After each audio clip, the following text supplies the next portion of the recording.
Hola, ¿qué tal?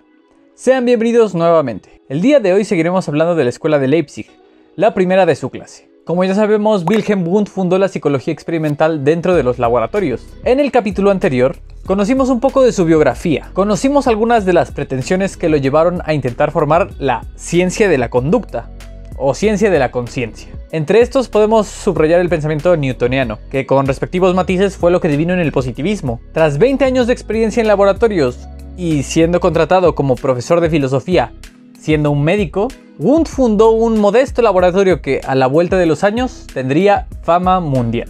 Todo eso ya lo vimos en el video anterior. Si no lo has visto, te invito a que lo veas. ¿Qué pasó después de Wundt? Esta pregunta tiene una respuesta muy larga. Pasaron muchas cosas. ¿Y qué pasó con su teoría? El vitalismo. Esa pregunta tiene una respuesta muy corta, porque en realidad no pasó nada. Nada de nada con el vitalismo. ¿Y entonces de qué hablaremos en este video? Pues de sus 3 estudiantes más prolíficos: Hall, Cattell y Titchener. Esto es Waldenene. ¿Qué sucedió con los estudiantes de Wilhelm Wundt? ¿Acaso ninguno fue prolífico? ¿Todo proyecto de este grupo resultó en un total fracaso? A pesar del fracaso teórico de Wilhelm, algunos de sus estudiantes destacaron más de lo que tú pensarías. El primero en la lista que tenemos que nombrar es Stanley Hall, uno de sus primeros estudiantes. Al igual que su maestro, Hall no desarrolló ninguna teoría particularmente importante. Sin embargo, igualmente fue pionero en una buena cantidad de asuntos, todos ellos muy importantes. Primero, Stanley Hall fue fundador del primer laboratorio estrictamente formal en los Estados Unidos de América. Así es, este formato tan raro que había inventado Wundt había cruzado el océano. Había llegado a América una psicología laboratorista. Y digo laboratorista porque recordemos que ya más o menos existía la psicología experimental. Y por último, pero no menos importante, fue el fundador de la American Psychological Association. Así es, esa que hoy en día te dice a ti cómo escribir. ¿Se dan cuenta lo que estaba pasando?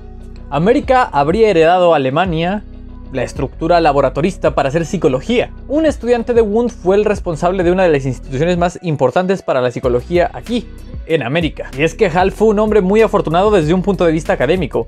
Cuando leyó la obra de Wundt, Principios de una psicología fisiológica, estaba decidido a ir a Leipzig para poder estudiar con él. Sin embargo, temporalmente tuvo que conformarse con hacer un PhD con William James en Harvard. Así es, William James, el padre del funcionalismo, el padre de la escuela rival de Wundt. Pero bueno, es una historia para otro video. Hall apenas tenía 2 años de diferencia con ese tal James. Por esto, más que ver a William James como su mentor, lo veía como un rival, pues él quería ser la figura de la psicología estadounidense, norteamericana. Cuando finalmente fue a Europa, logró tomar clases tanto con Helmholtz como con Wundt, como tanto quiso. Incluso años antes tomó clases en Estados Unidos con Ralph Waldo Emerson. Menuda suerte. Por un lado, a James lo veía como su competencia, y por otro lado, su visita con Wundt resultó en una total decepción. En una carta a William James de 1880, Hall nos dice que Wundt era un hombre que ha hecho más especulación que trabajo de observación valioso, más que cualquier otro con semejante carrera. Los experimentos que presenció proceden más de un método defectuoso y poco confiable. Así, Hall volvió a América decepcionado a crear su propia teoría. Su mérito consistió en juntar la psicología de su país con una ciencia naciente en Europa, la pedagogía. Esto llevó a Stanley Hall a convertirse el pionero en Estados Unidos de la psicología del desarrollo, estudiando, en pocas palabras, las diferencias psicológicas entre niños y adultos, y cómo los niños terminan volviéndose como los adultos. Todo esto fundamentándose en una teoría evolutiva. Otro prolífico estudiante de Wundt fue el gran James McKeen Cattell. Cattell quizás debe ser el alumno más importante de Wilhelm Wundt, cuando menos en cuanto a su fama y a las aportaciones teóricas que hizo a la psicología, la fundación de un gran campo, la psicometría. El principal interés de Cattell consistió en introducir la metodología cuantitativa al estudio de la psicología. Probablemente al ver lo mal que iba la psicología laboratorista, quiso utilizar otro método, pero sin salir del dominio de las ciencias. Cattell comenzaría su carrera curiosamente en el laboratorio que fundaría Stanley Hall.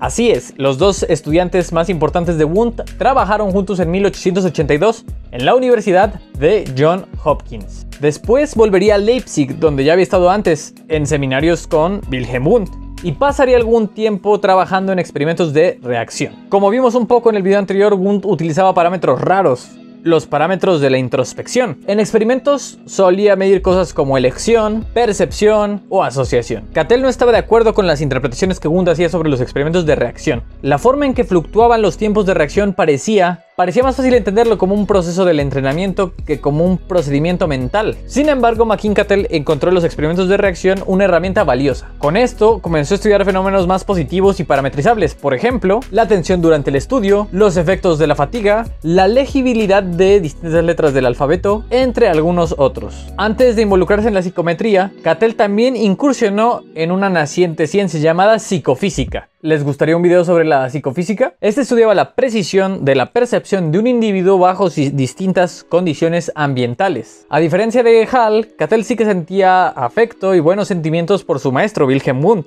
Sin embargo, hubo alguien que fue bastante más influyente en sus ideas: Francis Galton, a quien definió como el hombre más grande que hubiera conocido. Con la influencia de Francis Galton, reconocido eugenista y, dato curioso, primo de Charles Darwin, desarrolló un método para el estudio de las diferencias individuales. De hecho, Cattell fue la primera persona que utilizó el término mental test o examen mental. A partir de su primer examen mental, con el que pretendía medir la inteligencia, fue el precursor del uso del método estadístico en la psicología. Particularmente, utilizó la correlación de Pearson. A Cattell hay que darle crédito, fue un genio metodista. Aunque él no se quiso inventar ninguna teoría, tuvo decenas de contribuciones metodológicas, a mi juicio a veces más importantes, sobre todo en la psicología. De hecho, mucho de lo que Cattell realizó se sigue desarrollando actualmente, con sus respectivas sofisticaciones, tanto en psicología como en psicometría, como en psicofísica, nuevamente en sus respectivas versiones actuales. Ya no hablaré más de Cattell, pero sí que podría. Fue a mi juicio uno de los mejores psicólogos de la historia y apenas es reconocido. ¿Quieres saber más de su teoría? Déjalo en los comentarios y se trabaja. Hall, Cattell, nos falta uno: Edward Titchener.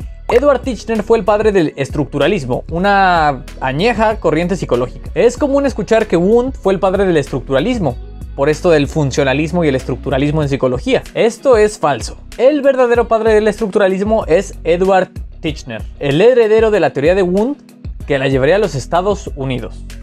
Bueno, llevaría su propia versión de la psicología alemana. Hay mucho que decir sobre la obra de Titchener, pero por la extensión del video seré breve. Titchener, al igual que Wundt, partía de conceptos mentalistas: percepción, mente y conciencia.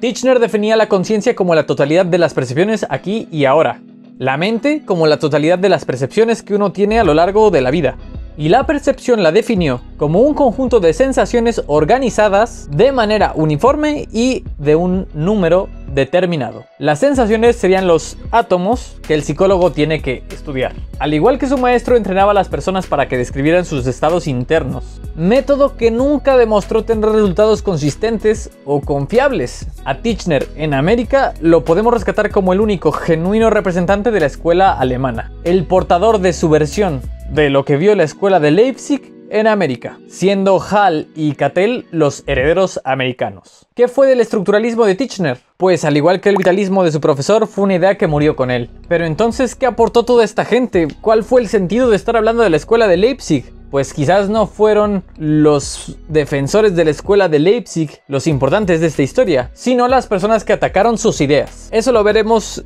en la próxima serie de Igual de Nene, cuando hablemos de los funcionalistas, la escuela americana por excelencia.